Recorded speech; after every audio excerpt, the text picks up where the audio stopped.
Hey, welcome back to the channel. It's awesome that you're tuning in. So in this video we are going to talk about this custom made IPS 2.0 Funnyplaying Charizard Pokemon Edition. So this is a custom made Game Boy, so there are some parts original, but we're going to take a close look at it later. But first, this is a Game Boy that you can basically buy. Not this way. Most of the time if you want to create something like this you need to make it yourself. So let's talk about the box. I think the box is a very nice addition to this Game Boy. If you're a big Pokemon fan, I think if you can create this for yourself, it is just a fun item to have. It is an extra little bit of a value, but most important, if you're a collector, I think this box will look very nice in your display. If you want to make yourself a Game Boy like this, how you can do it is pretty simple. To begin with, you can find the parts all you are needed. For example, AliExpress. AliExpress is a very great way to find all the parts that you need for a modification like this. The shells, for example Pokemon related or something else, decals, you name it, you can find it on AliExpress.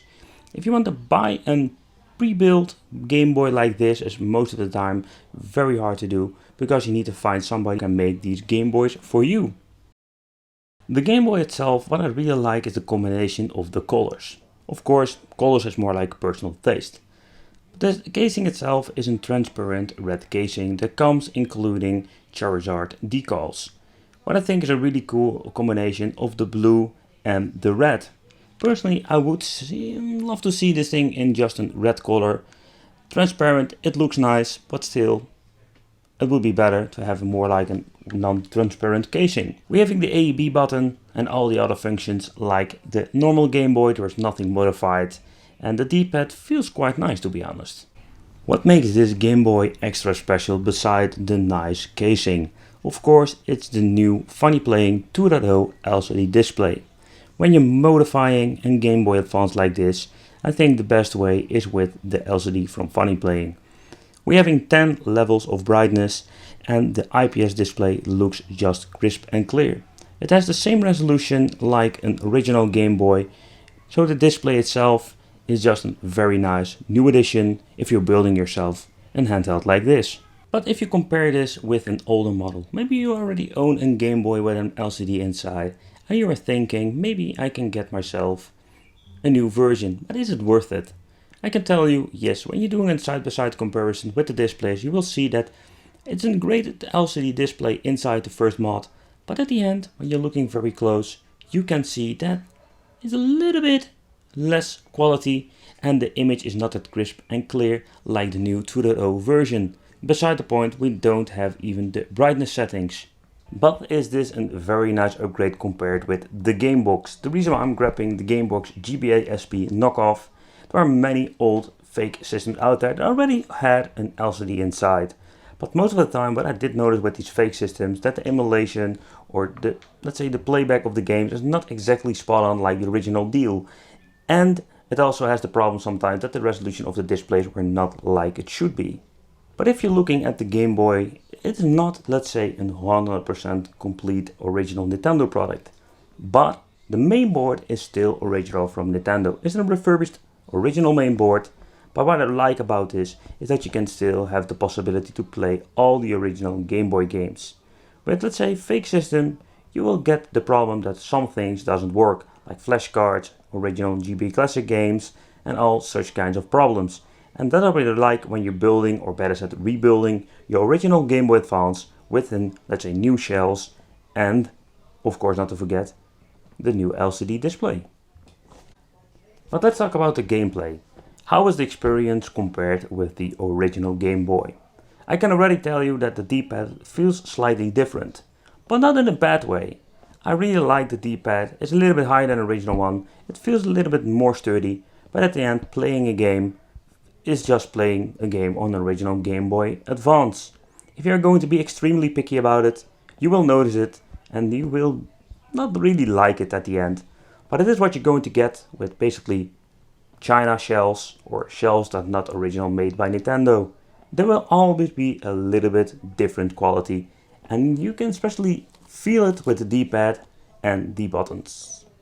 So the sound itself is not very good, and the reason why, because at the end we made the decision to use the original little speaker inside. This device still works on original AA batteries. You can use rechargeable, for example, and this will be a big improvement. When making this video I had a little bit of the problem that I couldn't find the right batteries, and with this 10 level of brightness, even when making this video, my Game Boy Advance went off, simply because my batteries were not powerful enough and they were not brand new. So at the end, I think that is a little bit of a bummer. You need to have a way to have, let's say, more like a rechargeable battery inside, so you have, well, let's say a couple of hours playtime. So the biggest downside is with this 10-inch level of brightness, when you're putting it on the brightest settings, you will notice it will drain your batteries like crazy. You want to have your own IPS 2.0 and you want to make it yourself. That is also very easy to do.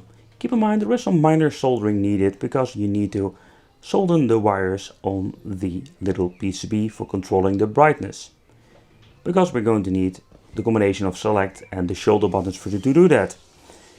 Finding the LCD display is not the biggest challenge and will not be any problem. You can find the Funnyplaying displays basically everywhere on AliExpress or on this website itself. But finding the shells that you really want to search for is of course the question where you can find them. Most of the time you can search on AliExpress for all your parts like buttons, D-pad, you name it, they will have it. Keep in mind, there is a little bit of modification needed to the shells if you want to use this IPS display. But there is something that you need to know, and this is the comparison of the LCD displays again. But this is not, let's say, the older and the newer version. We're calling this the 2.0 comparison because there are quite some different brands out there, and if you're not buying the right one, you don't have the same result what you can see here in the video.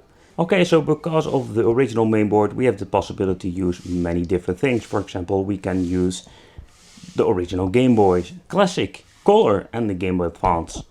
But we can also use flash cards and multi-cards. And that is something that is very interesting that we're going to try out now. With the original Game Boy Classic and Color games, you can just boot it up like any game. But you also have the possibility to play it on an original aspect ratio, or you can use the widescreen. That is something that is just personal, and I just wanted to show you that it is possible.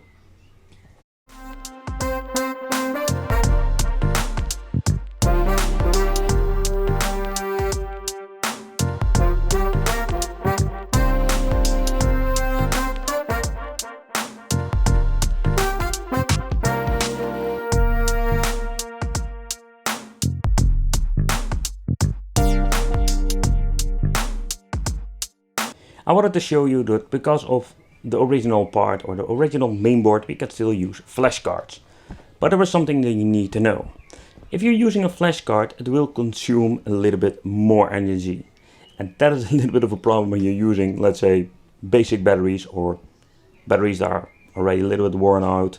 That is a little bit of a problem, that the combination of this IPS 2.0, 10 level of brightness and the flash card is a little bit of an overkill.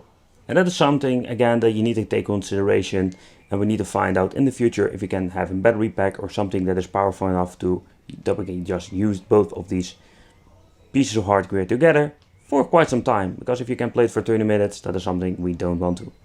But after replacing the batteries, I had a possibility to use the flash card. It doesn't even matter if I'm using the Game Boy Color flash card or I'm going to use the flash card from Easy Flash. We can just boot them up, play it, if you're using, let's say, an external power adapter or you're just using good batteries. This is something you can't do when you're having a fake Game Boy most of the time. Alright, so to conclude this video, I must say that I really love this GBA Charizard version. Doesn't even matter what kind of shell, but what I do like is the D-pad itself. The D-pad looks a little bit different compared with the original one. It's a little bit higher, feels more sturdy, and personally I just love it over the original one. But it is something that is just personal. Again, if you want to build this thing yourself, there are quite some tutorials out there. I leave links in the description for all the parts that are needed, like tools, the LCD display. You can just use your original Game Boy. You don't even need to buy shells if you don't want to. I just also wanted to share this Pokemon Charizard custom edition for more like an inspiration. I want to thank you for watching. Consider subscribing if you like this content, because I have a lot of more coming up, and it would be great to have you here, so hit the little bell and I will see you in the next video.